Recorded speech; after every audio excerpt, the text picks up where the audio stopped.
Kalau nggak ada kentang, aku bisa pakai telur. Karena sama-sama ubi ya.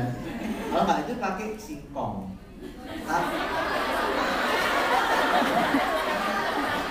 Apa kan telur? Beda, telur itu ubi jalan. Bener nggak? Bener nggak? Tepungnya. Karena kalau pati lain lagi loh. Kalau putih, pati itu sama singkong diparut, tapi tepung pasti diparut terus akhirnya memang sangat lain disebut kan di wilayah Asia ini pati ya. Tapi Indonesia juga banyak. Bedanya tepung kentang sama tepung pati adalah kentang itu ya diparut, dikasih air, diremes-remes, kan butek tuh airnya. Nah butekannya itu loh yang dijemur dijadikan tepung. Itu namanya pati kentang. Nah kalau misalnya salah gini, kalau kamu sudah salah mendiagnosis bahan, yang kamu ganti salah, misalnya. Tapi kalau dia ganti pati kentang, diganti sama pati mais jagung, mungkin masih bisa sama. Karena gini, masing-masing pati beda daya serapnya. Kentang punya daya serap paling besar. Udon itu yang Jepang, dia harus pakai pati kentang. Kalau nggak udonnya nggak jadi. Kalau nggak dipakai pati kentang, disedot itu nggak bisa.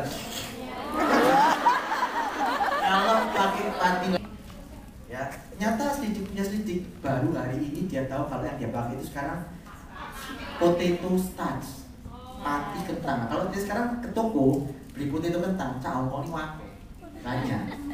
Tapi mungkin salah info gitu. Oh nggak bisa tanya dia, masih hidup. Lainnya.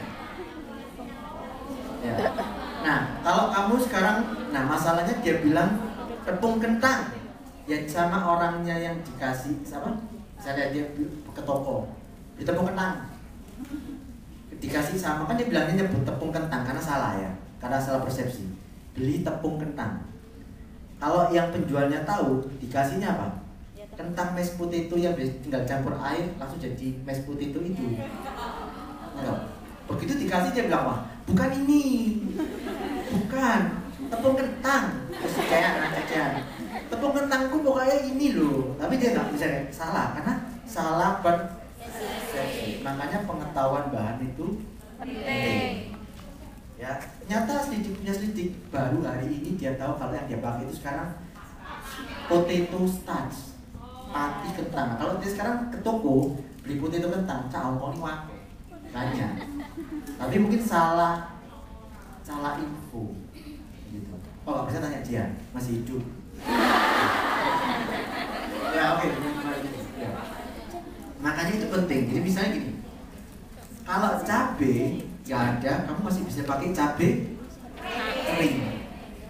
Rasanya juga lebih pedas, sepedas mulut kalian. Ini belum ada habisnya ya. Nah, sekarang bawang merah. Kalau kalian tahu bawang merah itu, kalau nggak ada kalian ganti apa? Apa? Oke. Nah ini yang kamu harus tahu. Misalnya sekarang itu ada bawang bombay yang kecil segini warnanya merah, itu bisa dipakai makanan burung. Oh ya, itu bisa dipakai, ya. Kemudian garam. Tahu nggak di dunia ada berapa macam garam? Yang bisa sebutkan 40 siapa? Ayo.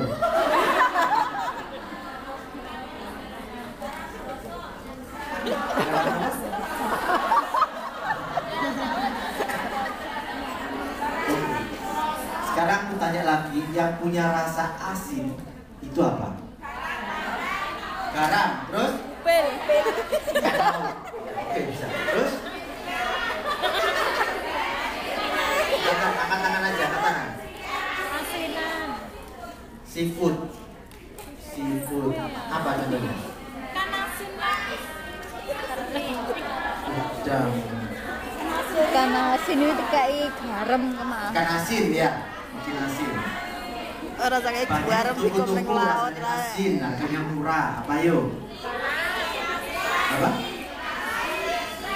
Enggak, terasi enggak asin. Kecap asin, oke. Mentega, tidak mentega itu kayak garam. Bahan dasarnya yang asin. Di pasar tuh buahnya ada gambar ayam, ada gambar sapi.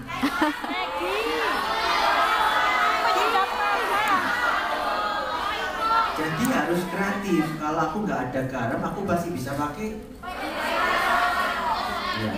Pernah ke pabriknya yang buat penyedap rasa nggak? Jadi itu bukan kalau orang bilang oh itu apa?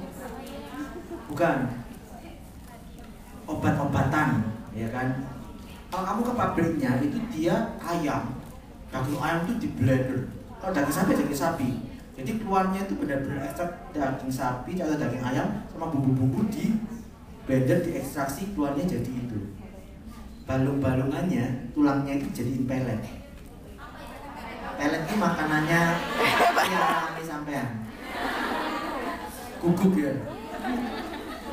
Jadi gini, kalau garam sama kaifen tadi enak mana? Ya, berarti kan kamu sudah ada dua pilihan. Saya kalau jualan jarang pakai garam sekarang sama kaifen harganya sama nggak? Beda berapa sih? Beda berapa? Dikit. Kamu biar merek apa?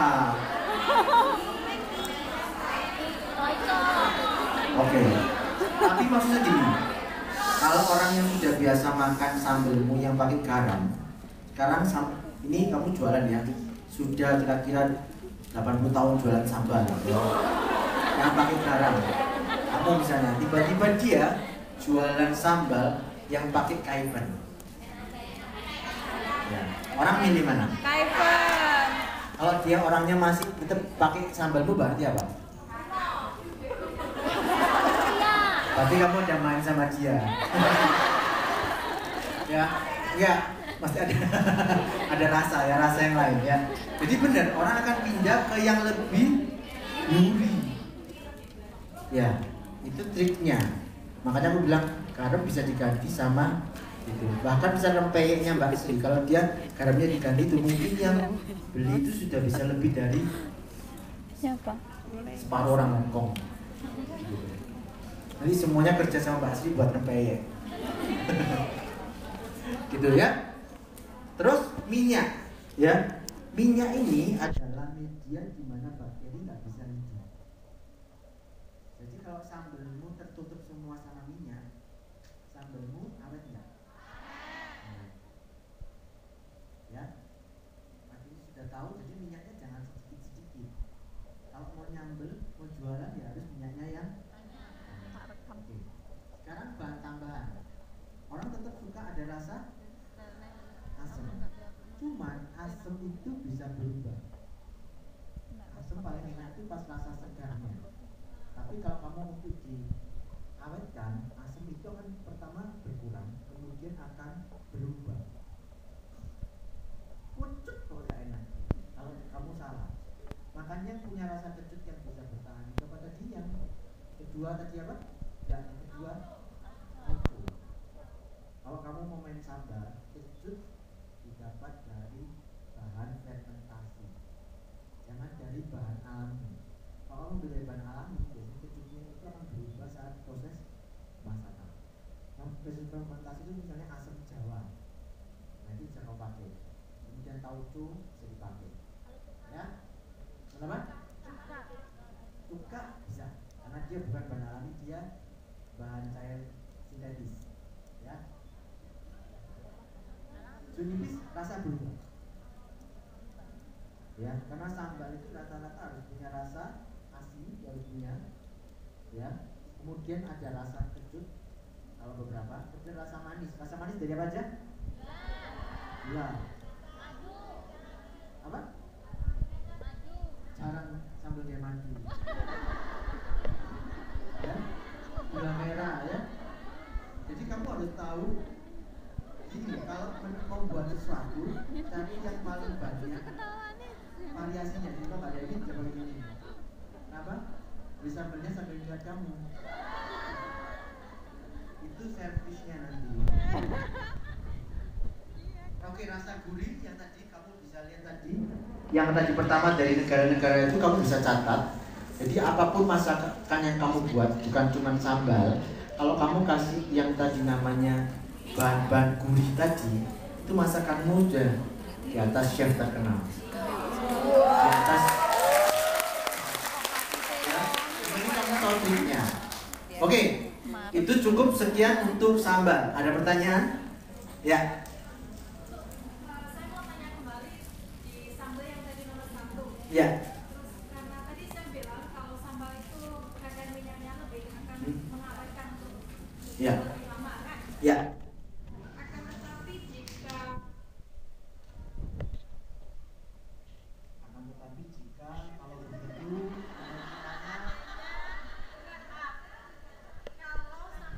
kalau cabenya sama bawang merah itu masih rasa mentah, apakah itu juga bisa disimpan lama?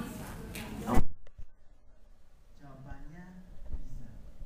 Tapi kalau minyaknya terbuka semua itu bisa bertahan sekitar 10 menit atau apa. Tapi sudah kena proses pemasakan terberat, masih bisa tahan. Ya, tapi nanti pasti ada perubahan rasa. Semakin lama, semakin kamu cepat bertahannya. Baru makan langsung. Itu aja bedanya. Ya. Oke, ada pertanyaan lagi? Baju putih? Baju putih sama baju merah, merah putih ya. Coba berdiri bendera kita. Tantang.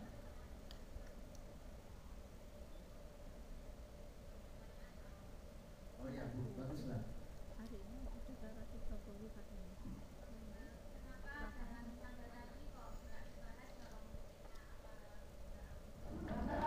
Oke, iya.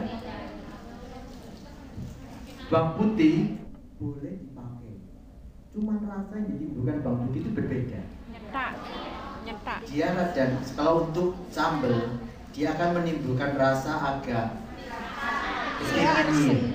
Makanya dia jarang guna kalau yang benar. Tapi kalau misalnya saya orang kaya kok pakai bawang putih.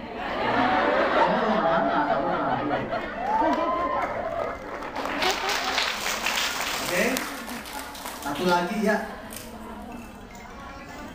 Bentar, dikirim ini alat bicaranya.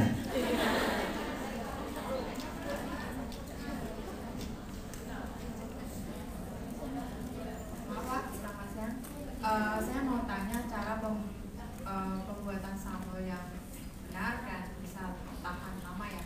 Kadang ada orang yang membuat sambal itu setelah bumbunya semuanya di blender, itu ada yang sistemnya ditaruh minyak dulu baru bumbunya dimasukin.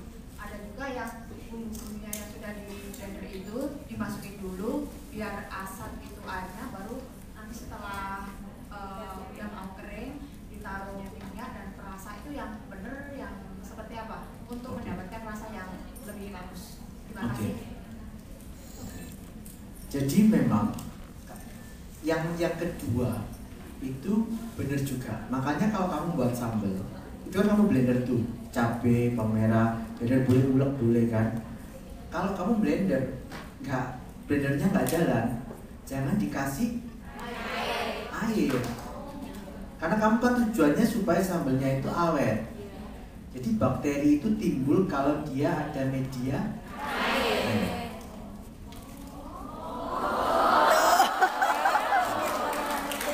Jadi kalau nggak ada air sama sekali, dia nggak hidup. Makanya sama kayak tadi bawang merah, kalau dia bawang merahnya nggak kering, kurang lama, dia cuma bisa tahan 3 sampai 1 minggu, 3 hari sampai 1 minggu. Setelah itu dia jamurnya mulai, bakterinya mulai mengoksidasi bawang merah tadi. Nanti rasanya mulai berubah kecut. Begitu. Jadi memang tujuannya ditumis dulu itu adalah yang pertama dia menghilangkan air. Karena tapi gini, air itu bisa juga hilang pada saat kamu goreng. Cuman kalau kamu sangrai cabai di awal, itu pada saat kamu goreng nggak tos gitu. Tujuannya di sana. Kamu perhatikan nggak? Kalau kamu goreng cabai, Misal mau nyambel ya, sambal tomat. Tutup. Kamu perhatikan paling gampang. Kalau tangkainya kamu buang sama nggak kamu buang bedanya tau? Iya. Kalau kamu nggak buang tangkainya, itu pasti meletus. Itu kok kamu masukin bom bikin wajan. Tapi kalau kamu buang tangkainya, nggak meletus.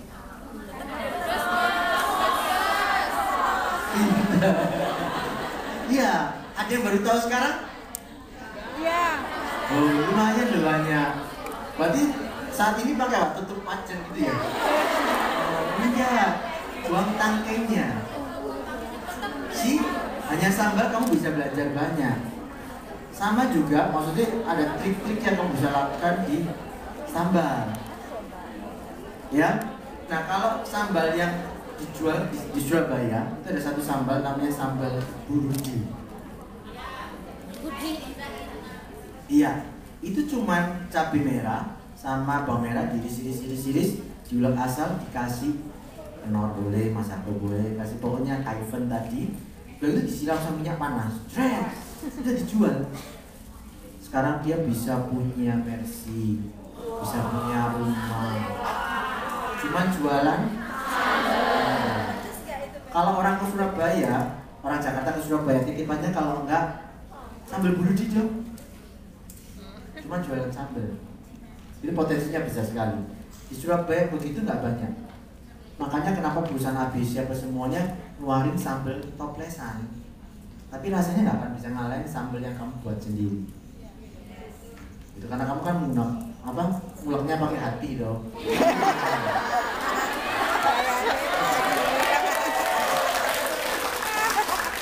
Oke, 3 pertanyaan terakhir. Yang pertama, ya kamu coba.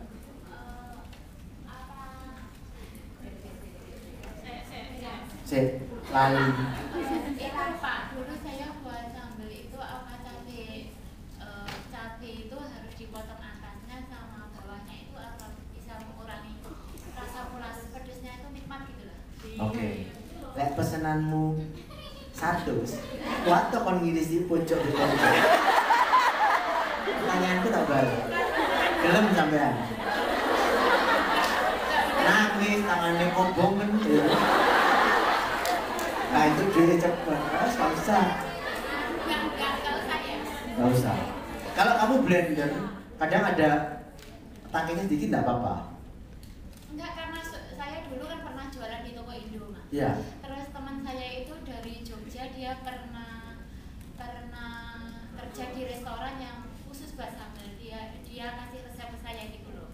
Terus saya jualan selama 6 bulan itu saya ulek sendiri, cuma saya nggak tahan capeknya. Karena satu minggu di toko Indo itu ada beberapa sambal, cuma katanya pilih saya gitu loh yang agak gitu, cuma capek. Yang agak apa Bu?